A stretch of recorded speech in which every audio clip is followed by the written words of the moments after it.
Hello student, आप सभी का स्वागत है हमारी इस क्लास में। कल आपसे हमारी बच्चों से बात हो रही थी, तो हमने आपसे कहा था कि आपको जिस टॉपिक में प्रॉब्लम आ रही हो या जिसमें आपको लग रहा हो कि ये हमें टॉपिक कम क्लियर हो रहा है, तो उसके बारे में आप मुझे मैसेज कर सकते हैं। तो कल काफ़ी बच्चों के मैसेज हमारे पास आए कि सर आपने मैग्नेटिज्म में पढ़ा दिया, part 1, part 2, part 3, part 4, part 5, और अब सर थोड़ा सा इलेक्ट्रिसिटी में कुछ टॉपिक हमें दिक्कत कर रहे हैं, तो उन्हें आप बता दीजिए। तो हमने कहा ठीक है बेटा, आप जैसा चाहेंगे वैसा हम पढ़ाएंगे, क्योंकि हमें आपको देख के चलना है कि आप हमसे क्या चाहते हैं, और वही आपको हम क्लियर करते जाएंगे। तो आज भी हम कह रहे हैं जिन बच्चों को जो प्रॉब्लम हो वो अपने टॉपिक हमें मैसेज कर दें। मेरा व्हाट्सएप नंबर आपके सामने लिखा हुआ है 8707651371। ठीक, तो इस पर आप मैसेज कर सकते हैं और मैं आपको वो टॉपिक क्लियर कर दूंगा। तो आज हम इलेक्ट्रिसिटी के टॉपिक चलेंगे और पार्ट 1 से चालू कर रहे हैं, जिससे आपको दोबारा मैग्नेट जब पढ़ाएं हम टॉपिक तो प्रॉब्लम ना आए। तो देखिए, इलेक्ट्रिसिटी आप लेकर आए आपके सामने। हम इलेक्ट्रिसिटी में देख रहे होंगे आप, किरचॉफ लॉ चल रहा है। किरचॉफ लॉ बहुत इंपॉर्टेंट नियम है। किरचॉफ लॉ वेरी इंपॉर्टेंट इसलिए कहा जाता है क्योंकि इसी नियम के आधार पे हम वैद्युत परिपथ में धारा का प्रवाह देखते हैं। अब किरचॉफ है कौन?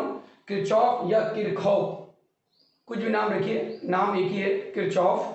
इंग्लिश में किरचॉफ है, हिंदी में अलग अलग है, किरचॉफ और किरखॉफ। एनसीईआरटी में किरखॉफ दिया हुआ है। ठीक, तो आप ध्यान ये दीजिएगा टॉपिक में कि इसमें धारा का प्रवाह दिखाते हैं। वैज्ञानिक किरचॉफ ने सन 1842 कितने में 1842 ईस्वी में धारा प्रवाह के संबंध में अपने कुछ तथ्य विचार प्रस्तुत किए। उन्हें हम किरचॉफ के नियम कहते हैं। किरचॉफ ने दो नियम दिए थे। कौन कौन नियम दिए थे पहले वो ध्यान दीजिएगा। किरचॉफ ने दो नियम दिए थे बेटा।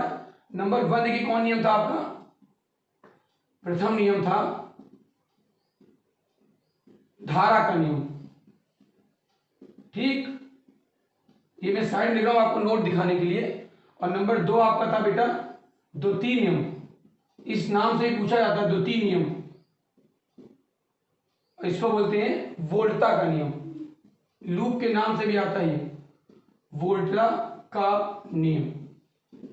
ये नियम आवेश पर संरक्षित है और ये नियम ऊर्जा पर संरक्षित है। ऊर्जा, ये आवेश पर और ये ऊर्जा पर। देखिए प्रथम नियम क्या होता है, बिल्कुल अच्छे समझिएगा, बहुत आराम समझाऊंगा। जो दिक्कत आपको आए बताइएगा। अगर आपको जो प्रॉब्लम इसमें क्लियर होगी तो दोबारा फिर कभी बता दूंगा, आपका जो मन करेगा। ठीक, प्रथम नियम क्या होता है, इससे बोलते हैं संधि का नियम। एक नाम से ये भी आता है, संधि का नियम या धारा का नियम। ठीक, देखिए रूल क्या होता है, वैद्युत परिपथ में जैसे कोई बिंदु मान लिया, ऐसे करके ध्यान दीजिएगा, अच्छे से बिल्कुल ध्यान समझिएगा। कोई बिंदु हमने मान लिया, ठीक, इस बिंदु पर जो धाराएं देखिए आ रही है, ये आ रही, ये I1 आई, ये I2 आई, फिर ये I3 आई, यहां से I4 चली गई, यहां से I5 चली गई। तो जो बिंदु है ये O, इसे क्या बोलते हैं? संधि। संधि माने समझते हैं ना क्या होता है? जंक्शन। ऐसा बिंदु जहां पर कई चीज आपस में आके मिले, यहाँ पे धाराएं मिल रही हैं। तो जो धाराएं आ रही हैं वो हमेशा धनात्मक ली जाती हैं उस बिंदु की ओर, और जो धाराएं उससे जा रही हैं वो हमेशा ली जाती हैं ऋणात्मक। तो I1, I2, I3 आ रही है देखिए, और I4, I5 जा रही है। तो इसका रूल होता है सिग्मा I = 0। ठीक, इसका लॉ है सिग्मा I = 0। परिभाषा क्या बनी? इस नियम के अनुसार वैद्युत परिपथ में स्थित किसी बिंदु पर मिलने वाली समस्त धाराओं का बीजगणितीय योग शून्य होता है। इस नियम के अनुसार किसी बिंदु पर मिलने वाली समस्त धाराओं का बीजगणितीय योग शून्य होता है। मतलब जो धाराएं आ रही हैं वो प्लस में और जो जा रही हैं वो माइनस में। तो फॉर्मूला क्या बनेगा देखिए इसका, I1 आ रही है प्लस में, I2 आ रही है प्लस में, I3 आ रही है प्लस में, I4 लेकिन जा रही है तो माइनस में, I5 देखिए जा रही है ये भी माइनस में, और बराबर क्या हो गया? बीजगणितीय योग 0। अब जो पद माइनस के हैं उन्हें पक्षांतर कर लीजिए, तो क्या आएगा? I1 + I2 + I3 बराबर I4 + I5। तो एक संबंध देखिए और मिला कि उस बिंदु पर आने वाली धाराओं का योग जाने वाली धाराओं के योग के बराबर होता है। एक मिला संबंध हमें कि आने वाली धाराओं का योग जाने वाली धाराओं के योग के बराबर होता है। एक संबंध बना। और ये नियम किस पर आधारित है? आवेश संरक्षण पर। ठीक, ये बहुत इंपॉर्टेंट नियम था, किरचॉफ का प्रथम नियम। देखिए, जो आपके न्यूमेरिकल पोर्शन आते हैं वो प्रथम नियम पे कम आते हैं और द्वितीय नियम पे ज्यादा आते हैं। देखिए कैसे, इसका न्यूमेरिकल कैसे बनता है। सपोज एक बिंदु है, मान लीजिए, न्यूमेरिकल बहुत इंपॉर्टेंट होता है क्योंकि थ्योरी पढ़ाते पढ़ाते। देखिए एक बिंदु यहाँ पर है, ये आपकी देखिए धाराएं आ रही हैं, क्लियर। सपोज ये 2 एम्पियर की है, ये 1 एम्पियर की है, ये 3 एम्पियर की है।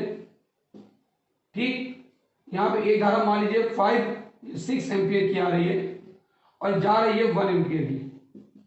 तो देखिए जो धाराएं आ रही है और एक आई कोई दिया है आगे मान, जिसका हमें फाइंड करना है, ये आई की वैल्यू हमें निकालनी है।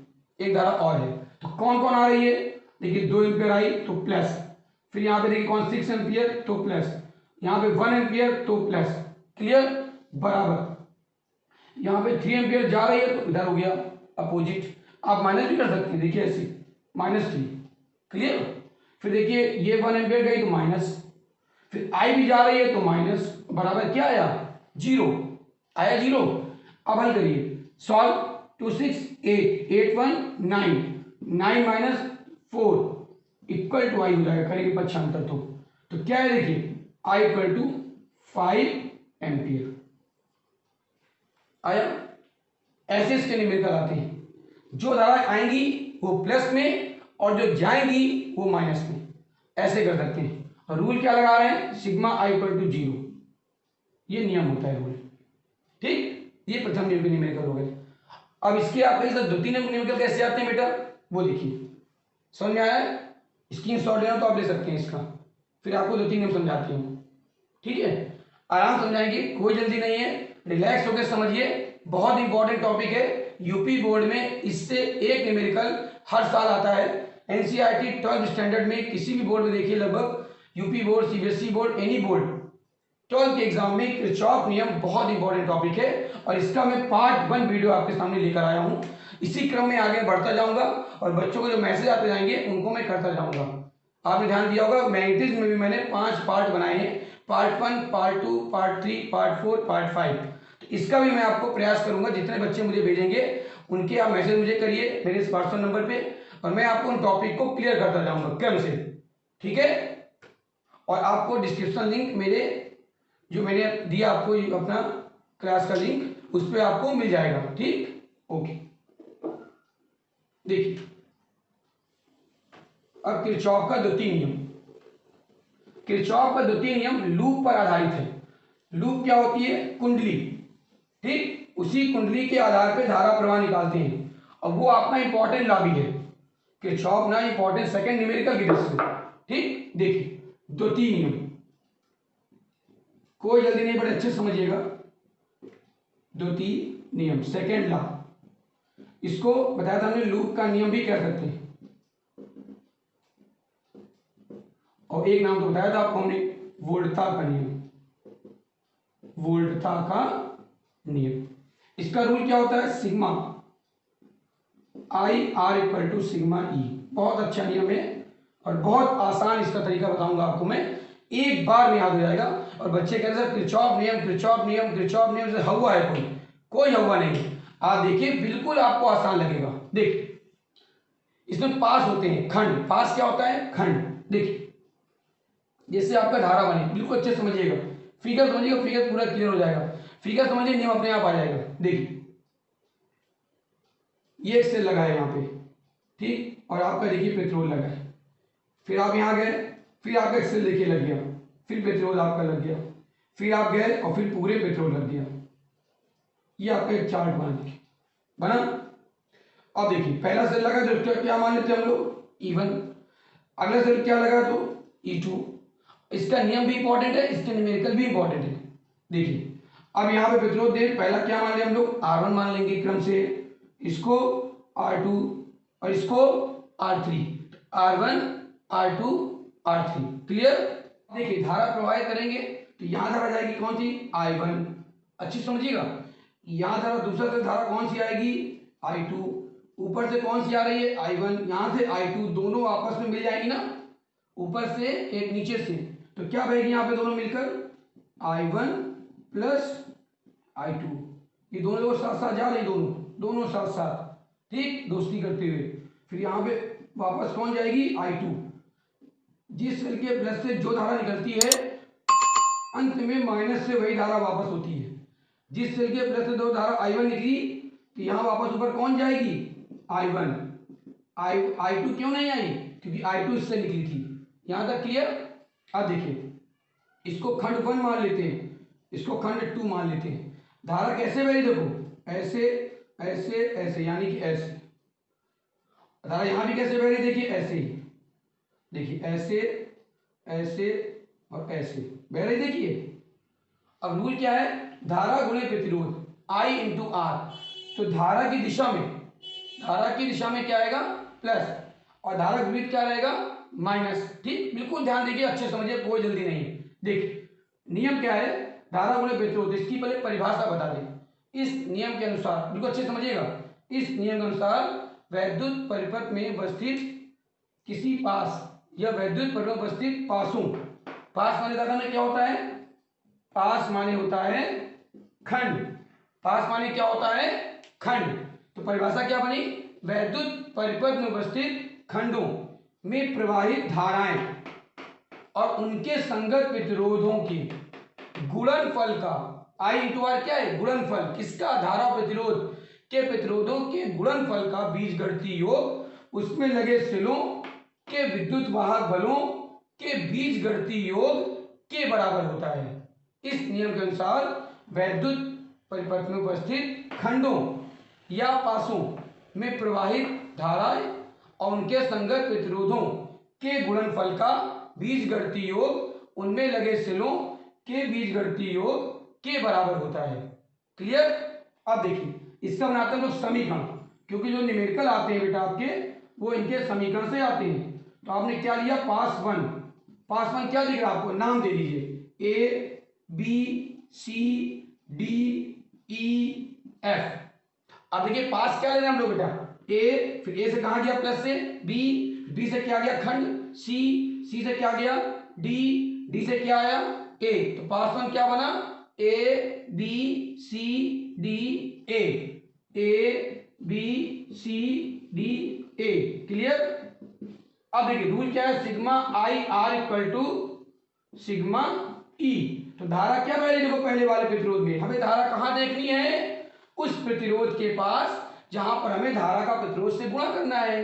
तो धारा यहां कहीं मिली ए बी में, आपने ए बी लिया पहले, ए बी में कहीं धारा मिली आपको, नहीं मिली, कोई मतलब नहीं।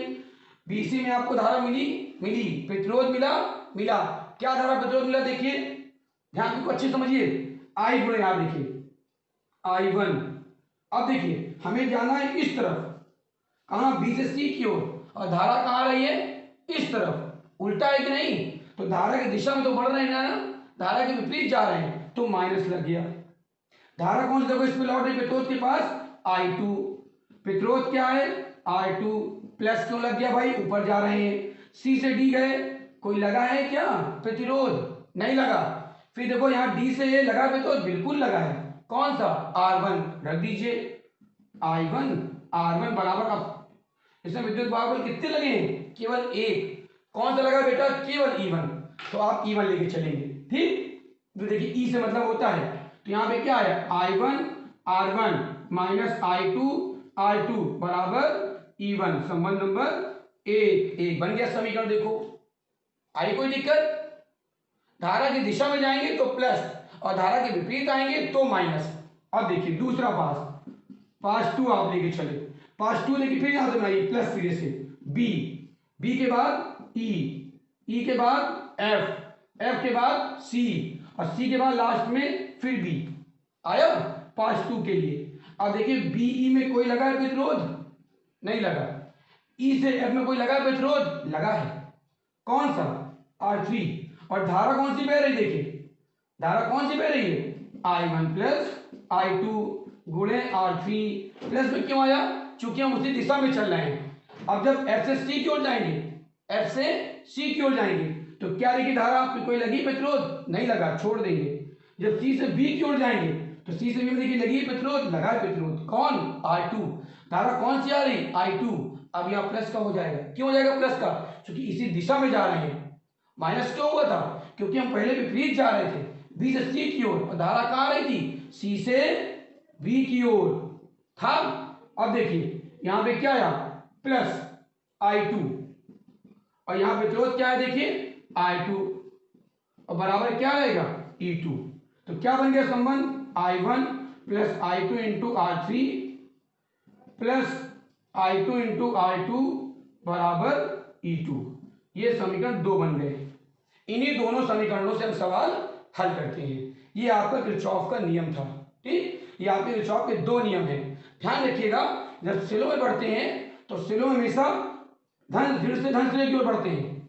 ठीक, धारा प्रवाह मेन है, लेकिन जब प्रतिरोध की बात करते हैं बेटा, तो प्रतिरोध में देखते हैं हम लोग हैं कि अगर प्रतिरोध धारा की दिशा में जा रहे हैं तो प्लस, अगर धारा के विपरीत आ रहे हैं तो माइनस।